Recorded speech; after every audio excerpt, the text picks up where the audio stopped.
Hello guys. तो सफ़र topper तक में आप सभी का स्वागत है। तो आप सभी स्टूडेंट का इंक्वायरीज था कि सर हमको रीजनिंग का सिलेबस बताइए। रीजनिंग में हर एग्ज़ाम में जो होता है पैटर्न पूछने का तरीका क्या होता है प्रश्न का, सर वो एक बार बताइए। बहुत सारे बच्चों को डाउट था। मैंने बोला कि हाँ बच्चों, आपके लिए मैं एक बेहतरीन वीडियो बनाऊंगा जो आप सभी के लिए बेनिफिशियल होगा। चाहे आप बिहार या इंडिया के कोई भी एग्ज़ाम्स की तैयारी करते हैं, चाहे वो CHSL हो या MTS हो या CPO हो या SSC CGL हो, या आप बिहार की कोई एग्ज़ाम्स की तैयारी करते हैं, या बिहार SSC हो या बिहार टीचर की आप कोई भी तैयारी करते हैं ना भाई, जिस जिस एग्ज़ाम में रीजनिंग का वेटेज है, रीजनिंग पूछा जाता है, उन सभी अभ्यर्थियों के लिए ये बहुत ही ज़बरदस्त क्लासेस आपके लिए होने वाला है। आप क्या करो कि जिस रूम में आप पढ़ाई करते हो इस सिलेबस को एकदम चिपका लो। वहाँ पे ये सिलेबस आपके पास होना ही होना चाहिए, क्योंकि आप कोई भी एग्ज़ाम की तैयारी करते हैं तो वहाँ पे आपका रीजनिंग में ये टॉपिक ज़रूर पूछा जाता है। ये टोटल जो चैप्टर का नाम है, ये 36 चैप्टर है आपका, ठीक है ना। इतना चैप्टर अगर आप कवर कर लेते हैं तो आपका कोई भी एग्ज़ाम हो, कोई भी वनडे एग्ज़ाम आप दे रहे हैं, उसमें आपका एक भी प्रश्न छूटने वाला नहीं है। इसलिए मैं बार बार आपको कहता हूँ कि आप लगातार एकदम बढ़िया से पढ़ते रहिए, और ये पूरा का पूरा सिलेबस जो है ना, आप अपने कॉपी में नोट कर लीजिएगा, ठीक है ना। देखिए यहाँ पे मैंने लिखा है कि सबसे पहले सिलेबस वीडियो, ठीक है ना, रीजनिंग का सिलेबस वीडियो। और रीजनिंग का सिलेबस वीडियो में बहुत ही अच्छे से सोच रहा था कि दो बच्चों को, और मैं PPT बनाने में 2-3 घंटा लग गया था, इसलिए ज़्यादा देर हो गया वीडियो डालने में भाई। तो मैं फटाफट आपको एक्सप्लेन करके बताता हूँ। फर्स्ट तो यहाँ पे लिखा है important chapters for SSC CGL। मैं ये जो आपका ये पे आपका जो सिलेबस वीडियो दे रहा हूँ, ये स्पेशली CGL वाले स्टूडेंट के लिए है। अगर आप CGL की तैयारी कर लेते हो ना, तो भाई उसके बाद आपका MTS हो, CPO हो, CHSL हो, कोई भी एग्ज़ाम आपसे नहीं छूटेगा, ठीक है ना। तो मैं इसीलिए यहाँ पे CGL डाल दिया हूँ, ठीक है। तो CGL के एस्पिरेंट के लिए स्पेशली मैं बताऊँगा कि आप अगर एग्ज़ाम की तैयारी कर रहे हैं CGL की, तो उसमें आप कोडिंग डिकोडिंग ज़रूर पढ़िएगा, क्योंकि हर एग्ज़ाम में कम से कम 2 या 3 प्रश्न CGL के एग्ज़ाम में पूछता ही पूछता है कोडिंग डिकोडिंग है। और जिस जिस आपका जो चैप्टर है, ज़्यादा से ज़्यादा जहाँ से प्रश्न पूछे जाते हैं, मैं वहाँ पे आपको बताऊंगा कि यहाँ से ज़्यादा प्रश्न पूछे जाते हैं। जैसे एक चैप्टर हो गया आपका कोडिंग रिकॉर्डिंग, उसके बाद हो गया पेयर फॉर्मेशन। तो इसको हम लोग बोलते हैं पेयर फॉर्मेशन, एक चैप्टर होता है, इससे एक प्रश्न पूछता है आपके एग्ज़ाम में। लेटर सीरीज से 1 या 2 प्रश्न बनते हैं। अल्फ़ाबेटिक सीरीज से 1 या 2 प्रश्न पूछता है भाई, घुमा घुमा के क्वेश्चन बच्चों को फंसाता है यही चैप्टर अल्फ़ाबेटिक सीरीज में, ठीक है भाई। तो इसको अच्छे से देखिएगा, आप जब बनाइएगा ना चैप्टर, जब मैं बताऊंगा तो बहुत ही बेहतरीन तरीके से एकदम ट्रिक देते जाऊंगा, और हर क्वेश्चन ट्रिक से बनाऊंगा भाई। देखिएगा, कॉन्सेप्ट पहले दूंगा, उसके बाद ट्रिक से बताऊंगा, उसके बाद है नंबर सीरीज, उसके बाद है मिसिंग नंबर। मिसिंग नंबर में क्या होगा कि भाई जैसे यहाँ पे मान लीजिए 2 दे दिया, 4 दे दिया, डैश डैश डैश, यहाँ 8 दे दिया, यहाँ 10 दे दिया, तो बताइए भाई यहाँ पे क्या भर आएगा। तो मेरे को पता है कि यहाँ 2 ऐड हुआ है, फिर इसमें 2 ऐड होगा, तो 2 ऐड होगा तो यहाँ 6 हो जाएगा, तो यही मिसिंग नंबर था, ठीक है ना। इसी तरह से प्रश्न पूछे जाते हैं। एनालॉजी, एनालॉजी या इसी का दूसरा नाम है सिमिलैरिटी, इससे भी आपका हर एग्जाम में 2 प्रश्न पूछे जाते हैं भाई। उसके बाद दिया है odd one out. Odd one out से क्लासिफिकेशन इसी को बोलते हैं, ऑड वन आउट को। तो यहाँ से भी 1 या 2 प्रश्न हर एग्जाम में पूछा जाता है। उसके बाद क्वाड्रेटिक इक्वेशन, यहाँ से भी प्रश्न पूछा जाता है क्वाड्रेटिक इक्वेशन से। तो इसलिए ये सब सारे चैप्टर को आप लोग अच्छे से कंप्लीट कर लीजिएगा, ठीक है ना भाई। नेक्स्ट आता है भाई डाइस। ये वेरी वेरी इंपॉर्टेंट है आपके एग्ज़ाम के लिए। अगर आप कोई भी एग्ज़ाम की तैयारी कर रहे हैं, डाइस आप तैयार कर लो भाई। डाइस 4-5 प्रकार का होता है, डाइस एकदम अच्छे से तैयार कर लो। डाइस से हर एग्जाम में प्रश्न पूछा जा रहा है, तो डाइस को अच्छे से पढ़ना पड़ेगा, ठीक है भाई। तो ये डाइस हो गया, डाइस से 2 या 3 मार्क्स का प्रश्न जरूर पूछता है।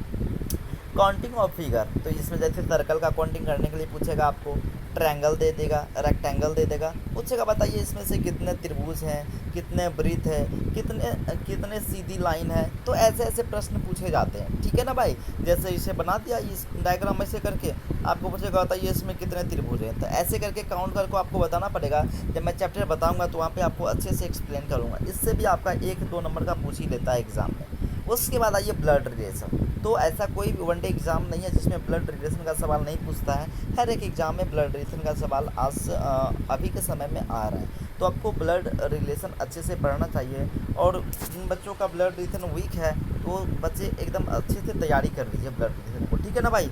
तो ताकि आपके लिए बेनिफिशियल रहे ब्लड रिलेशन से, क्योंकि आजकल जो है ना हर एग्ज़ाम में प्रश्न बनता ही बनता है। तो ब्लड रिलेशन को अच्छे से पढ़िए, ठीक है ना। इसमें एकदम आसान आसान प्रश्न आता है। मैं जब चैप्टर में बताऊंगा ना तो एक्सप्लेन करूंगा, तो वहाँ पे बताऊंगा कि जब भी आप ब्लड रिलेशन का सवाल बनाओ ना भाई, तो उसमें क्या करो कि खुद पे लेके बनाओ सवाल को, खुद से रिलेट करके बनाओ, अपने आप को वहाँ पे खड़ा कर दो, तब देखो ब्लड रिलेशन का सवाल कैसे बनता है। उसके बाद आ जाओ डायरेक्शन एंड डिस्टेंस। आप हर एग्जाम में दो भाई, वहाँ पे एक प्रश्न इससे पूछता है, डायरेक्शन दिशा निकालने के लिए पूछेगा, और कभी कभी डिस्टेंस पूछ लेता है, तो इससे भी एक प्रश्न बनता है। वेरी वेरी इंपॉर्टेंट चैप्टर है। उसके बाद आ जाओ सेलुलोज। सेलुलोज तो भाई बहुत ही ज़बरदस्त कॉन्सेप्ट वाला होता है। या तो आप 150 से बना लो, या आप ये डायग्राम होता है इसे घेरने वाला, इससे बना लो। तो आपको जो पसंद पड़ता है वो बनाओ। मैं तो आपको बताऊंगा 150 से भाई। अगर आपको ये पसंद है तो इसे भी बनाना चाहिए, आपको कोई दिक्कत नहीं है, कोई दिक्कत नहीं होगा, ठीक है ना भाई। इसलिए मैं कहता हूँ कि इससे ज़्यादा बेस्ट रहता है, बच्चों को समझ में आसानी से आता है। इसमें 4-5 टाइप कर लीजिएगा, आपका इससे सवाल नहीं पूछेगा। उसके बाद आ जाओ रैंकिंग। रैंकिंग से भी बहुत ही ज़बरदस्त सवाल पूछा जाता है। रैंकिंग के सवाल अच्छे अच्छे बनते हैं आजकल। आजकल जो रैंकिंग का सवाल पूछने लगा है, ज़बरदस्त सवाल पूछता है। जैसे जैसे पूछेगा कि आपको एक क्वेश्चन मान के चलिए हम यहाँ पे दे रहे हैं, कुछ हिंट कर रहे हैं भाई, ध्यान से देखिएगा। इसका सवाल पूछेगा, एक लड़का ऊपर से उसका स्थान है 5 नंबर पे, ऊपर से 5वें स्थान पर है, और नीचे से वह 10वें स्थान पे है, नीचे से वो 10वें स्थान पे है।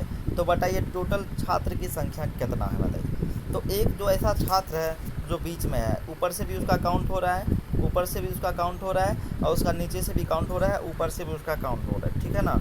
उसका काउंट ऊपर से भी हो रहा है, ऊपर से भी काउंट हो रहा है, उसका काउंट नीचे से भी हो रहा है, छात्र एक बीच में है। तो ऊपर से कितना 5 नंबर पे आया था, 5 हो गया।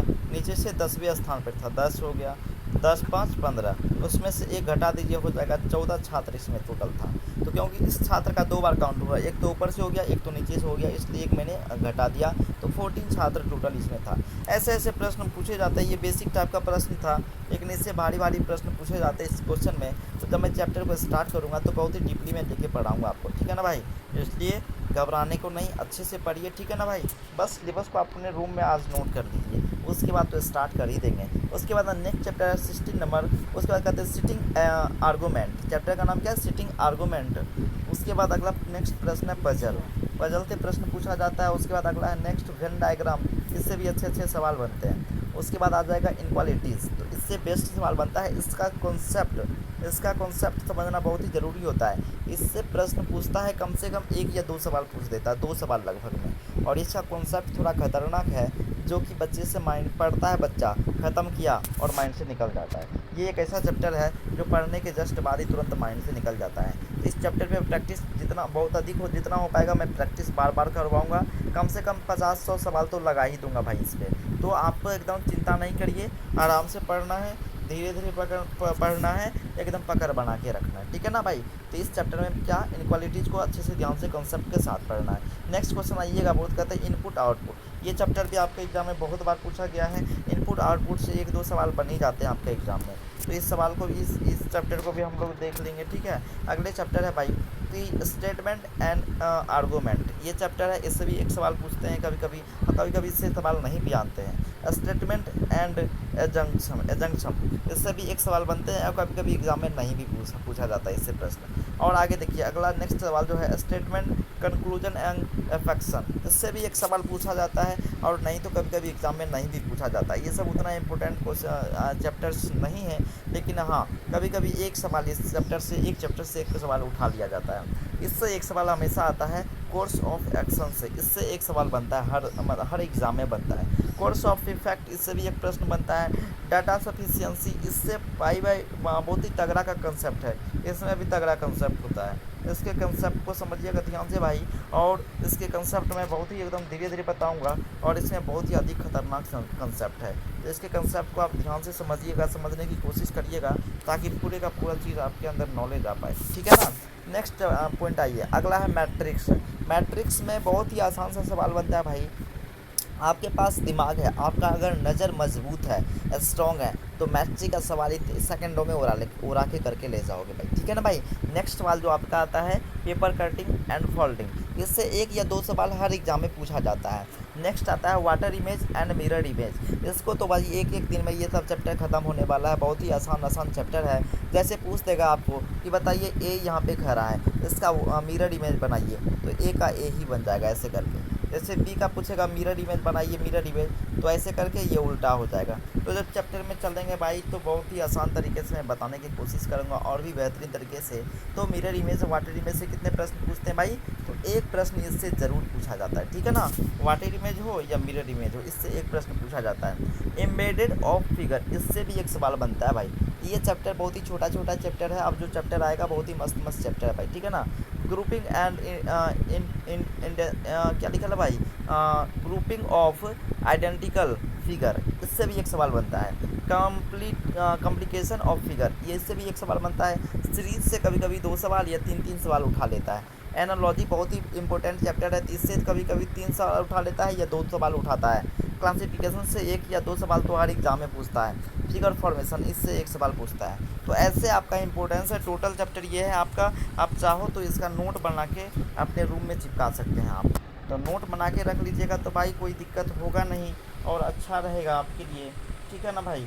तो मैं इसको इरेज करता हूँ और देखिए भाई, तो अब और इसमें क्या बच गया है, तो मैं अब जो स्टार्ट करने वाला हूँ आपका जो सबसे पहला चैप्टर होगा, इसमें और चैप्टर नाम नहीं दिया है, मैं चैप्टर को ऐड करता हूँ। वो चैप्टर का नाम है 37 नंबर में क्लॉक। चैप्टर का नाम क्या है, क्लॉक।